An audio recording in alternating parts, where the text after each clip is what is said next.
Slavēts Jēzus Kristus! Sveiciens jaunajā gadā un klāt arī jaunais vēstneša numurs Baznīcas pasaulē. Lielbritānijas karaliene klostermāsai piešķir goda ordeni. Bīskaps 1.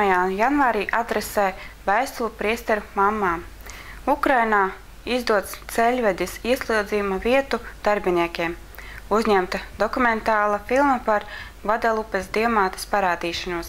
Ziņas no Vatikāna. Mieru veicinām ar patiesību, godīgu darbu un kalpošanu dzīvībai. Pāvests mudina jauniešus nest pasaulē Kristus gaismu. Jauniešiem jauna rubrika.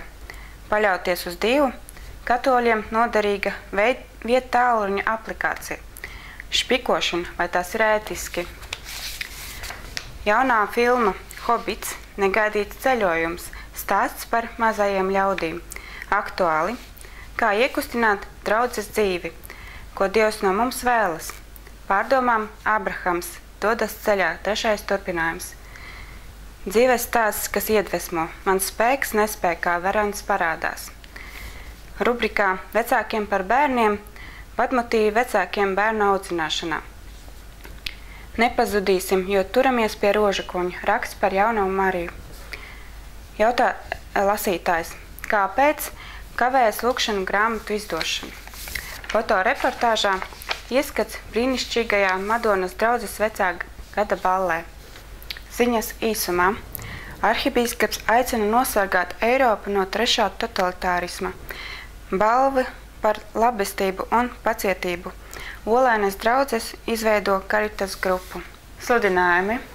Lēloto tikšanās aicina uz nedēļas nogali no 8. līdz 10. februārim. Raržī salidojums visiem kādreizējiem katehētikas institūta esošiem un bijušajiem darbiniekiem, docētājiem, absolventiem un studentiem 9. februārī. 19. janvāris Betānijas Dominikāņu māsu Svētā Jāzepa klosterī klusuma rekolekciju diena, kontemplācija un deja. Raržī augstākā līmeņa studijās un mūža izglītībā uzņemšana līdz 25. janvārim. Iespēja ziedot pa tālruni Madonas katoļu draudzes Malkas Šķunīša atjaunošanai. 9 0 0 0 6 2 8 5. Pagaidām viss.